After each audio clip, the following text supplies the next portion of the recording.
Information discussed in this podcast may be sensitive in nature to some listeners. Listener discretion is advised.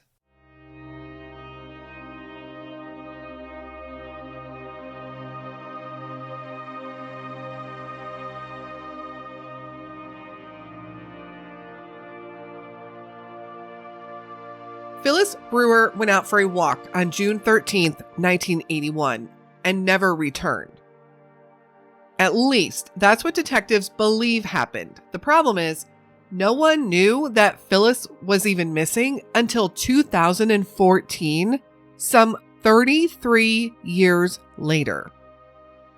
By the time law enforcement went investigating, all of her close family relatives had passed away, leaving them to try and piece together any information they could from neighbors and friends. And as with many cold cases, that information was not only hard to come by, but when they did, they often found stories that just didn't make a lot of sense. Stories such as she was last seen in June of 1981, but Conneaut, Ohio police have arrest records for her from 1982. Or stories that she was living in the Youngstown area of Ohio, but might have actually been living in Conneaut, Ohio with her father. Putting these puzzle pieces together has been a complete struggle, and authorities are hopeful that there is someone out there who knew Phyllis Brewer and or her family and might be able to shed more light on this situation. There are also rumors of possible violence within her family, and if that's the case, Phyllis deserves justice. As of the recording of this, in 2025, the case is still being investigated, and detectives are searching for answers and people with any information. The problem is, we have so many unanswered questions about Phyllis and her life. But the most important one remains unanswered. Where is Phyllis Brewer?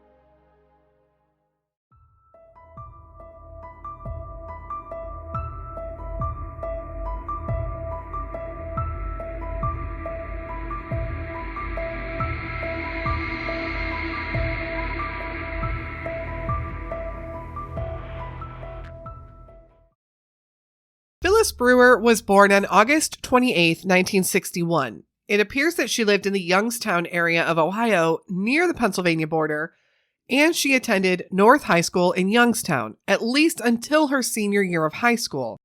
It was then she transferred to Conneaut High School in Conneaut, Ohio. Now, Conneaut was where her father, Robert, lived. They lived on a dirt road close to Interstate 90. Because authorities haven't been able to locate people who really knew Phyllis, we don't know anything about who she was as a person. And I wish so much that I could tell you, because to me, that's such an important part of sharing these stories, is sharing who these people are, who they were. It seems most of her family was spread apart and not very close, and many people wouldn't know what became of Phyllis Brewer for many years. In 2014, Phyllis had a sister who passed away in Youngstown, Ohio.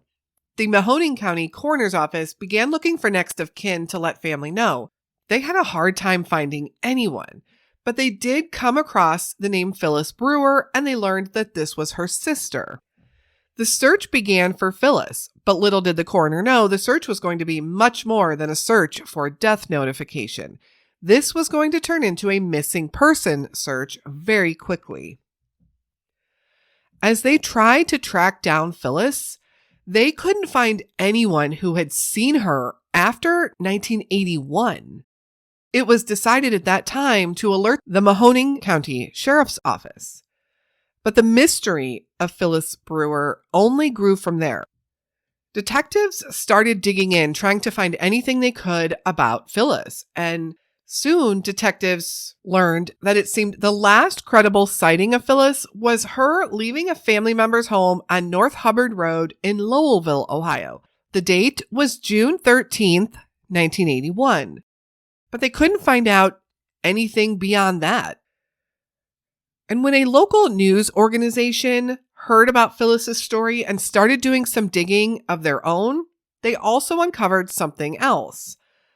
Phyllis Brewer was allegedly arrested in 1982 and held in jail for 10 days in Conneaut, Ohio. For some reason, however, authorities are not convinced that this was indeed Phyllis. Some of the details were wrong in her intake, such as birthday and social security number, which is why detectives hadn't come across that information sooner.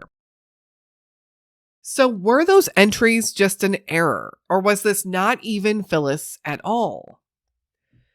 Law enforcement has said, especially in the early 80s, inputting data such as social security numbers and birthdays were often, unfortunately, entered incorrectly. So yes, it's possible it was Phyllis Brewer. She had been residing in Conneaut. Her father had lived in Conneaut. But why were these details wrong? And why was there nobody that detectives could find that had seen Phyllis after 1981? So law enforcement really isn't sure one way or another regarding this arrest record. Even so, if it was Phyllis, no one in the area confirmed ever seeing her after 1981. There were no additional hits on her social security number. There were no additional school records. There was just nothing. Detectives did speak to some people who knew the family, at least to some extent, and they stated that it was their belief that Phyllis's father, Robert, had likely killed Phyllis back in 1981 or 1982. Why this is their belief, we don't know. Nothing was elaborated on, but it seemed there was definitely some trouble in the Brewer family. The investigation into Phyllis's case needs to happen in two different areas, at least until additional information can lead detectives to one specific area. First, we need to consider the Youngstown, Ohio area. Now, I started looking into where Phyllis was said to have last been seen, which is the 400 block of North Hubbard Road. Sometimes this is listed as Lowellville, Ohio, and sometimes Coatesville, Ohio, both of which are suburbs of Youngstown. Google Maps tells me that address, at least that section of road, North Hubbard Road, is considered Lowellville. Lowellville is a village in Mahoning County, Ohio. This is located right along the Mahoning River in the northeastern part of the state. It also sits right on the border with Pennsylvania and is about 10 miles southeast of Youngstown, Ohio. Now, the area of Lowellville that Phyllis was believed to have disappeared from is about 5 miles from the center of town, which is also where the Mahoning River flows. Lowellville is a small town with just around 1,000 residents and is considered a bedroom community, meaning not many places to work, but rather a town full of houses and homes where residents commute to the city to work.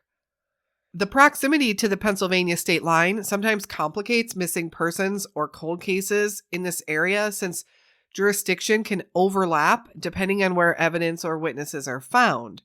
This just leads another challenge in the Phyllis Brewer case. Lowellville is just a few miles to the Pennsylvania border. The Mahoning River that flows through Lowellville is the main reason why Youngstown, Ohio became an industrial and steel mill hotspot. However, by the 1980s, many of those old industrial buildings and mills were abandoned, and in fact, many remain abandoned to this day. The collapse of the steel industry, sometimes called Black Monday, after massive layoffs at a Youngstown mill in 1977, hit the city like a slow-moving storm. By the start of the 1980s, thousands of families were out of work, entire neighborhoods were hollowing out, and crime and poverty and population loss began to take over the city. During the 1980s, Youngstown also had a notorious reputation, nicknamed Crime Town USA. Organized crime families had deep roots in the local steel and construction industries, and political corruption here was common. The city had one of the highest per capita murder rates in the nation for several years running. Investigations and FBI crackdowns through the late 1980s began to expose layers and layers of mob influence that had shaped the local government and businesses right there in Youngstown for decades. So what does this have to do with Phyllis? Well, maybe nothing, but it does illustrate the difficulty in physical searches for missing persons in the Youngstown area. Besides the river itself, the abandoned buildings around the city are dangerous and often totally inaccessible for people.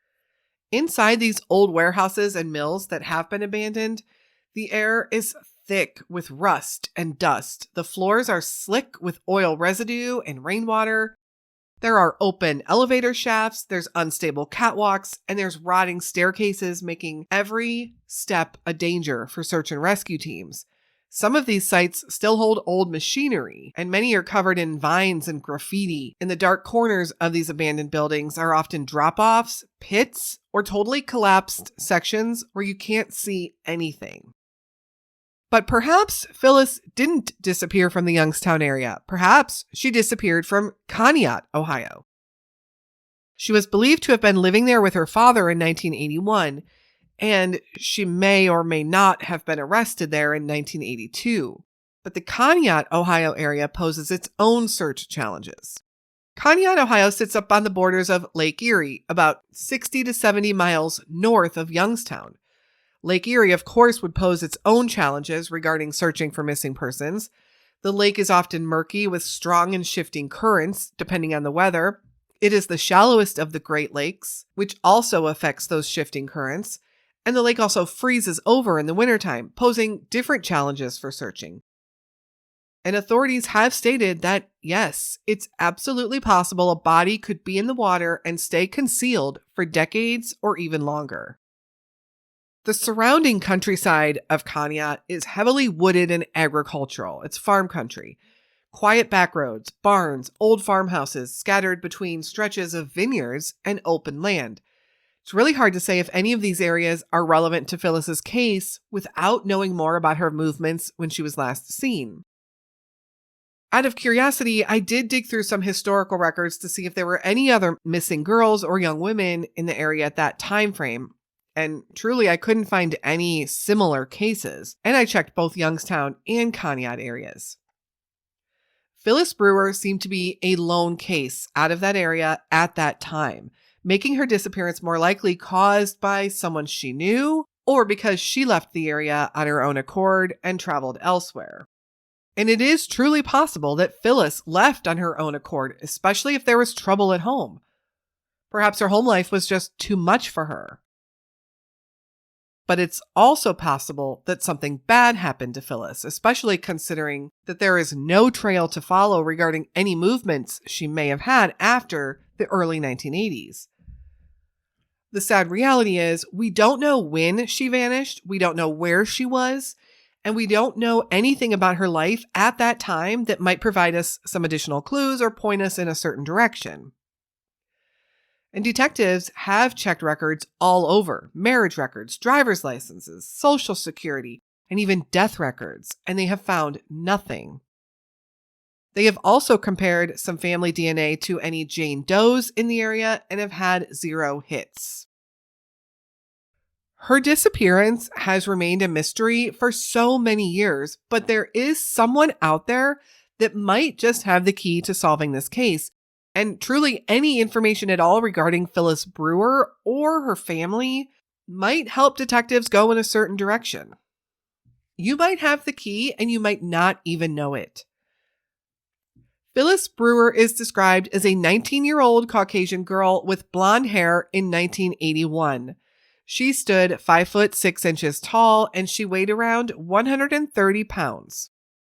If you have any information at all regarding the disappearance of Phyllis Brewer or any information about Phyllis or her family, please contact the Mahoning County Sheriff's Office at 330-480-5000.